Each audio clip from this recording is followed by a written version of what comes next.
Hey there! All right, so today we are going to talk about tracking. I know it's not everyone's favorite subject because it's that time where you really have to be real with what's going in and what's going out and the exercise you're doing and everything else. We're going to talk about tracking with both things, with nutrition and fitness today. So when you are tracking for your fitness, this is really critical for seeing progress because progress isn't always in your measurements, the scale. It can be in your strength, right? And so you're not going to know exactly how your progress is happening if you're not tracking your weights or even the durations of certain cardio moves that you're doing.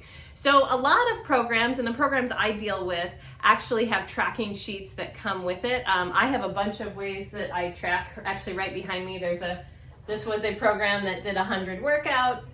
And so you can track your progress through the program by marking off the calendar. You can track your progress by writing down your weights so that you know what you did last week and if you can get better, right? One of the best things I did during this cardio program is we actually tracked the number of maybe jumps or whatever the crunches, whatever the exercise was, we tracked the number. So I could see last week what I did and then I'd try to beat it. Okay, so when you're thinking about that kind of mindset with your tracking, that it's not, look at how weak I am, oh, look how awful this is. It is about, look what I did before. Can I do it better? Okay? So let's talk about nutrition too. Now, tracking with nutrition can feel a little daunting because it's giving you a picture of where you're really at. And sometimes you're not quite ready to face that, especially with food.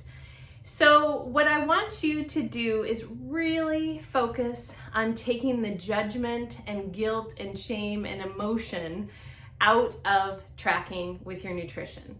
It is so critical to actually write down every single thing you've had, because if it's not part of the tracking, if you can't look back on it later and say, why am I not losing weight? Oh yeah, I had 2 Oreos there. Or, oh yeah, I ate this vegetable and it actually makes me feel bloated and gives me inflammation. My body doesn't react well to that one. Whatever it is, if it's not in the tracker, then it makes it really hard to go back later to see why you're not having results, and also the difference too, right? Like if you're having great results, well, what was I eating during those times to have great results? Okay, so think about it as it is just a metric. It's just showing you where you're at. Same thing with your weight, same thing with your measurements. It is just a reality check. It is not a judgment on who you are, how you are as a person, any of that. It is literally just a check on what things look like right now.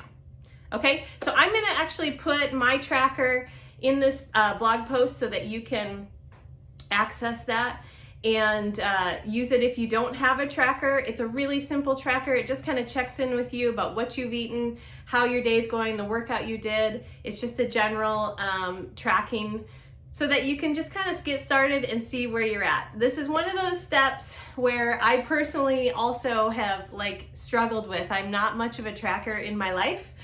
And so this is one of those things where I've really had to learn how to do it, and I'm still getting better at it.